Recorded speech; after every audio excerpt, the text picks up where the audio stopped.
There's enough in your vortex to keep you thriving for 20 or 30 lifetimes. That's how dynamic it is. That's how big it is.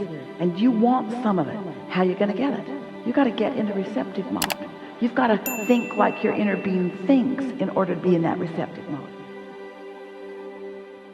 We've offered a lot of processes over time, and a lot of you have applied them. Esther applied all of them and still applies many of them because she's wanting to tune her vibrational frequency. And when she feels negative emotions, she wants to clean up the vibration that she knows is the reason for that. She knows that negative emotion means that her inner being feels one way about something and she feels a different way about it. And she wants to close that gap. She wants to see through the eyes of Source, which is exactly the conversation that we're on here.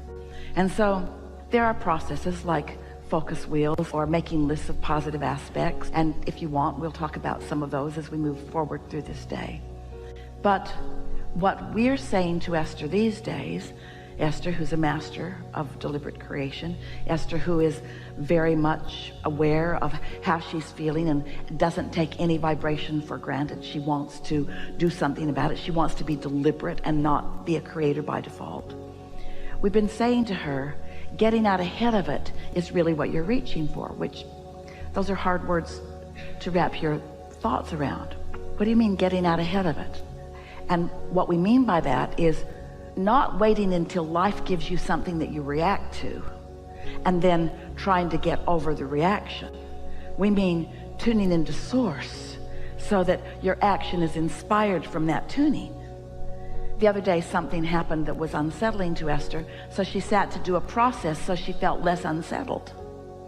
And she'd been doing some of those processes with a friend earlier, and she was sort of sick of this focus wheel process because it was starting to feel like trying too hard because it was trying too hard. And so she sort of set her book aside as if to say, enough of that. And then the thought came to her mind, if I were starting over with this relationship or with this big piece of my life, if I were completely starting over with it, knowing what I now know, if I were, what would I choose? And then the thought piled into her mind, more than if, since right now I am new. This is what you're talking about. Since right now I am newly looking at this old painting. But since I'm newly doing it now, I am new now. I am new now, and if I'm tuned in, tapped in, turned on, if I'm in love with life, if I'm in vibrational sync with who I really am, if I'm not trying to overcome resistance or mired in resistance, but if I'm jubilant and lighthearted and happy and pondering something.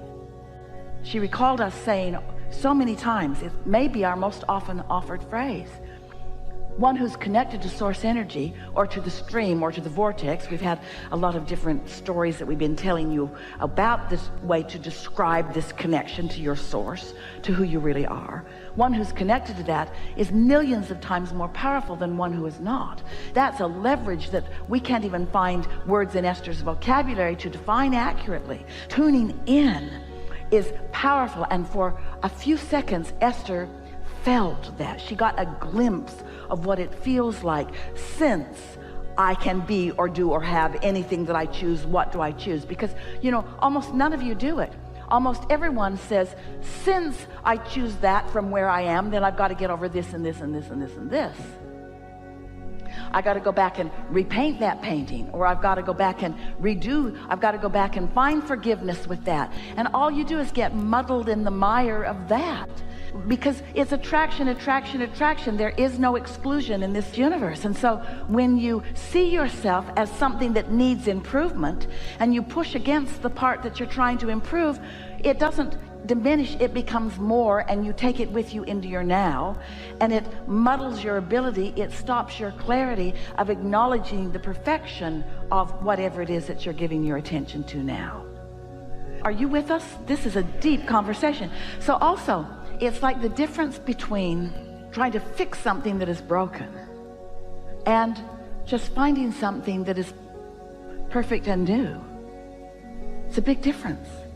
It's a big difference. And you have the ability in every moment to go right to that clarity. It'll take a little practice. Esther's still practicing every day. But the point that we made with her in that experience that she was living, what she took away from it, and therefore the analogy that we're offering to you here is, don't try so hard. Don't work so hard. If we can get across to you that in your living you've created a vibrational reality that is real, and it is full of all that you've become, and that's calling you, and your inner being is standing there in that vibrational frequency, radiating such a signal, you call it inspiration. You feel it often while you're doing your art. And as you acknowledge the existence of that vibration, and you seek to find it by seeking to feel it, which means you're looking for feelings of clarity and feelings of happy and feelings of empowerment and feelings of elation, and doing whatever you can to find that, then that is a faster way, a more effective way, and certainly a more enjoying the journey way of moving from the thought to the thing. Thoughts are turning to things constantly, and they are mimicking how you feel. And so what's manifesting is a good way to know what your vibrational offering has been. But an even better way is to know what your vibrational offering is. And getting out ahead of it means caring about how you feel, period. Not for the ulterior motive of feeling good so I can create better. Because did you hear just what happened? When I decide I want to feel good so that I can create better, what am I looking at? Worse. And what did I just introduce into the vibrational mix? Resistance. And so what did I just do to my receiving mode? Muted it. So how do I feel? Not so good. Confusion rather than clarity. You following? So our encouragement, what we're really saying to you is, be nicer to you. Do more of the things that feel good to you. Stop sacrificing. Stop feeling like I got to work hard in order to receive this. Instead, begin making declarative statements to yourself like this: I am an extension of source energy, and source energy is all over me. I'm an extension of source energy, and my source energy is reveling in what I have created as a result of my exposure to contrast. It's a wonderful thing where I stand, and it's a wonderful thing what I've created. And all I want to do, all I need to do, all I want to do, all that is necessary, all that I want to do is to follow my bliss. Follow my bliss.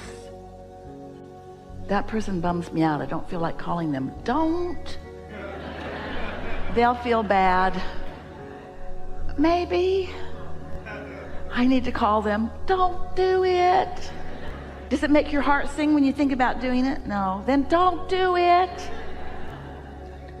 I feel like calling that friend. Do it. Do it. People are in all kinds of different places. If you will be good to yourself. I feel like a walk. I feel like breathing deeply. I feel like listening to music. I feel like dancing tonight. I feel like a really good meal. I feel like a spa. I feel like going to the ocean. I feel like taking a day off. I feel like calling this uplifting friend. I feel like just curling up and reading a book. Be nicer to yourselves. Don't let the bargains that you've made with other people that bind you in an attitude of bondage and service,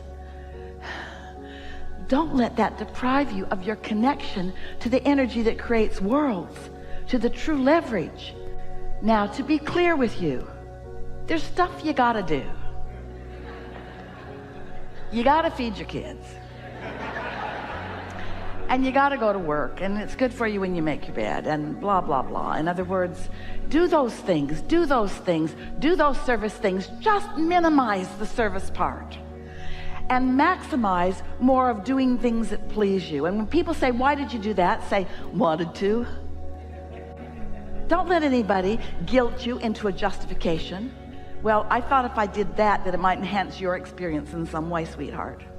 No, wanted to, felt like it, felt called to it, felt guided to it, got an inspiration, knew it was the right thing for me to do. Or say, don't feel like explaining anything. Be nicer to yourselves. And that's what we mean by getting out ahead of it. Don't try to clean up the vibration. Wait, clean up the vibration. Just don't do that all the time. Use the real power. Use the real power, which is tuning in. And for those like you who are creative in your work, sculpting or painting or musicking or writing or dancing or those things that you want to call the creative arts, everything is creation. But those of you who have felt inspiration and known it was there, and so gone to your place where you could let it flow, you get what we mean. We want you to put yourself into that creative place more often, where you let yourself flow. And do you know, this is where it gets really important for you to hear. 10 seconds of that kind of flow is equivalent to about 2 years of action. It's huge. It's huge. It's huge.